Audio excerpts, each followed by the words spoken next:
ઠંડીની શરૂઆત થાય એટલે માર્કેટમાં એકદમ સરસ ફ્રેશ લીલા શાકભાજી આવતા હોય છે. તો આજે આપણે ફ્રેશ કોથમીરનો ઉપયોગ કરી અને ટેસ્ટી એવી કોથમીર વડી બનાવવાની રેસીપી જોઈશું. કોથમીર અને બીજી ભાજી કોઈ પણ રીતે ઠંડીની સિઝનમાં ખાસ ખાવી જોઈએ. તો આ કોથમીર વડી એકદમ સરસ ઓપ્શન છે જે ફટાફટ બની જાય છે અને સાથે ખાવામાં ટેસ્ટી અને હેલ્ધી પણ ખરી. તો હું છું Nirali. Welcome to my channel Nirali's food world. તો ચાલો રેસીપી જોઈ લઈએ. તો તેના માટે મેં એક જે બંચ આવે કોથમીરનું તે લીધું છે. 1 કપ ફ્રેશ મેથીની ભાજી લીધી છે. લીલું લસણ લીધું છે. સૂકું લસણ 8 થી 10 કળી અને આદુનો એક ટુકડો લીધો છે. હવે મિક્સર જારમાં આદુ, 2 લીલા મરચાં, લસણની કળી, લીલા લસણને આ રીતે ટુકડા કરીને લેવાના જેથી તે સારી રીતે પીસાઈ જાય. હવે આ બધી વસ્તુની પેસ્ટ બનાવી લેવાની છે. તો તમે જોઈ શકો છો આ રીતે પેસ્ટ બનીને બિલકુલ તૈયાર છે. હવે અહીંયા મેં 1 કપ બેસન લીધો છે. 2 ચમચી ચોખાનો લોટ, જે પેસ્ટ બનાવીને રાખી હતી તે ઉમેરી દેવાની છે. હવે કોથમીર અને મેથીની ભાજી બંનેને આ રીતે મેં ઝીણા સમારી લીધા છે. તો તે બંને વસ્તુ ઉમેરી દઈશું. હવે તેમાં સ્વાદ પ્રમાણે મીઠું, 1 ચમચી જેટલી દળેલી ખાંડ ઉમેરવાની છે, 1 લીંબુનો રસ, 1/4 ચમચી હળદર, 1 ચમચી તેલ ઉમેરવાનું છે. હવે બધી વસ્તુને સૌથી પહેલાં એકદમ સારી રીતે મિક્સ કરી લેવાની છે. અત્યારે આમાં આપણે પાણી નથી ઉમેરવાનું કેમ કે કોથમીર અને મેથીની ભાજીનું પાણી થશે આમાં. તો બધી વસ્તુ સરસ રીતે મિક્સ થઈ ગઈ છે.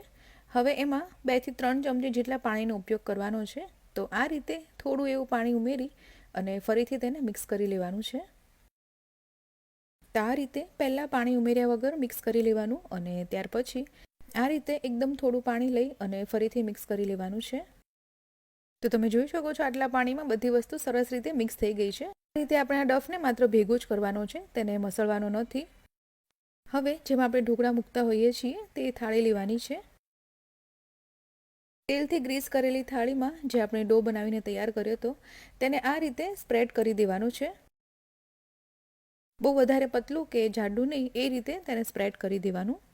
સ્પ્રેડ થઈ જાય એટલે આ રીતે થોડું ઉપરથી તેને સરખું કરી દેવાનું છે. હવે ઉપર સફેદ તલને સ્પ્રિંકલ કરી દેવાના છે. હવે અહીંયા સ્ટીમર પણ પાણી ગરમ થઈને બિલકુલ તૈયાર છે.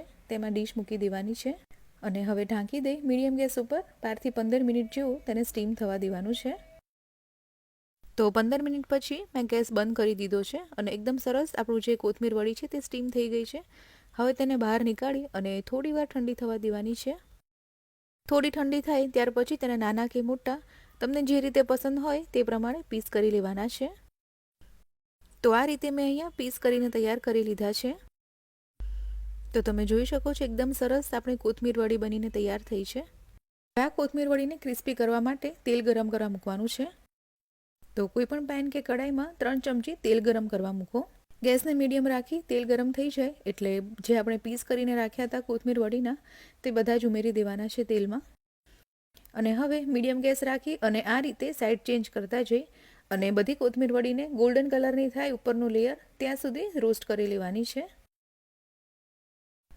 તો તમે જોઈ શકો છો ઉપરનું લેયર એકદમ સરસ ગોલ્ડન થઈ રહ્યું છે.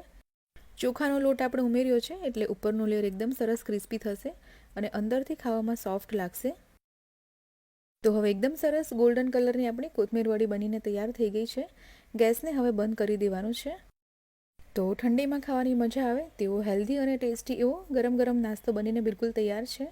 બનાવવામાં એકદમ ઇઝી અને ખાવામાં હેલ્ધી એવી આ કોથમીર વડી તમે કોઈ પણ સમયે બનાવીને તૈયાર કરી શકો છો.